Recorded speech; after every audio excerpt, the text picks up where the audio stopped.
Lucid dreaming. A dream is made out of memories, experience, and imagination, meaning that anything from real life can be perfectly replicated or infinitely altered, relative to human capabilities, of course. But every time you go to sleep at night, you dream, whether you remember it or not, during a stage of sleep called REM sleep, short for rapid eye movement. It's a visible occurrence where you can see your eyes rapidly darting back and forth between, under your eyelids. While lucid dream is when you know that you're dreaming. This results in, say, the part of you that's awake, your conscious self, being the one that's now inside the dream.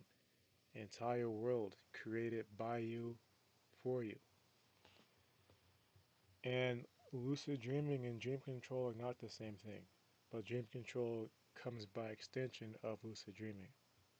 And even if you can't control your dream, you can still have a ton of fun. As in dreams, you are not limited to physical, sensory, you are not limited to physical anything.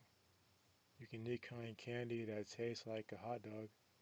You can eat a burger that tastes like popcorn. You can meet people, fly, and do whatever you want.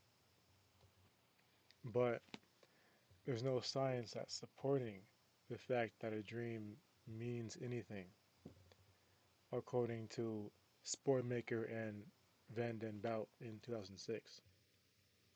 Same thing, same thing for both dreams, really. There is no evidence. But lucid dreams, they feel more concrete since the dreamer is aware that they're awake and their choices become a lot more realistic, but more similar to a video game instead. You know, what you do in a video game isn't a reflection of you, but you're still making a conscious choice to do so. Lucid dreaming happens when you, it can happen by luck, it can happen by chance, but it can also be done intentionally with practice. You could, for example, go to bed, wake up in the middle of the night, and then when you're about to sleep, there's something called SSILD, SILD, Sense Initiated Lucid Dreaming. The first S, or second S is just there just because, but you cycle through your senses and then you drift off. You want to keep awareness as you drift off. This oftentimes results in very long, very vivid, detailed dreams that can also become lucid dreams. There's also mnemonically induced lucid dreaming, mild, M-I-L-D. You create the intent of that's your lucid dream, and then you go ahead and, for example, make some kind of mantra. I will lucid dream tonight, while also thinking about a previous dream and then rewriting it at the point where you should have became lucid. When that dog began flying, when you teleported to somewhere else that you never been to before. There's also wild, wake initiated lucid dreaming, which is where you teeter on the edge of awareness and unawareness. And this in turn results in you kind of phasing into the dream. It's the hardest method, but it has the highest likelihood of success for intermediate and advanced people. So there's a couple methods, but ultimately it's up to you how you do them, why you do them, and which one works for you the best. But why you should lucid dream is what really boosts your motivation. You can do whatever you want. You know, you don't have to maintain the world, you don't have to visualize anything that's just there for you to explore. A whole 3D world or 2D if you want it to be. You can eat whatever you want without gaining weight or getting sick. You can use superpowers, you can fly, run super fast, use super strength, talk to famous people, talk to their relatives even.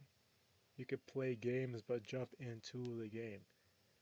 You could try foods that you haven't tried before and just see what your brain does just to be fun with it. You can go skydiving with no risk to it. You can play whatever kind of life-size Monopoly if you even felt like it too. So there's also, according to Erlacher and Schredel in 2010, some skills are refinable in lucid dream, mainly memory-based skills. And this was done through a follow-up study.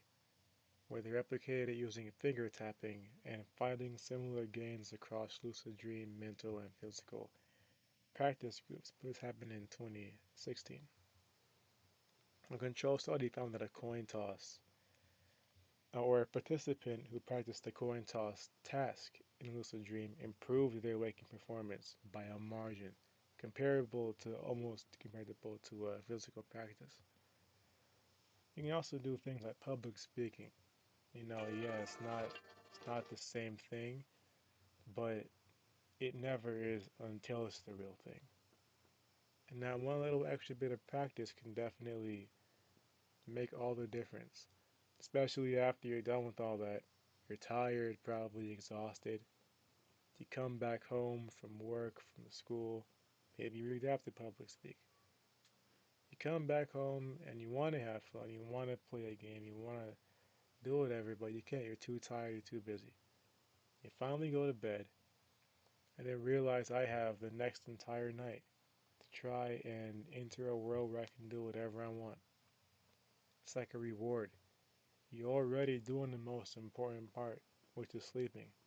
You're already benefiting from the sleep, but it's like multitasking that almost feels unfair.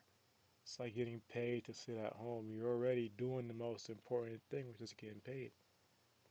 So all that's left to do right now is to have fun. There is nothing else for you to do that you really should be doing. It won't decrease your sleep quality. It normally enhances it anyway.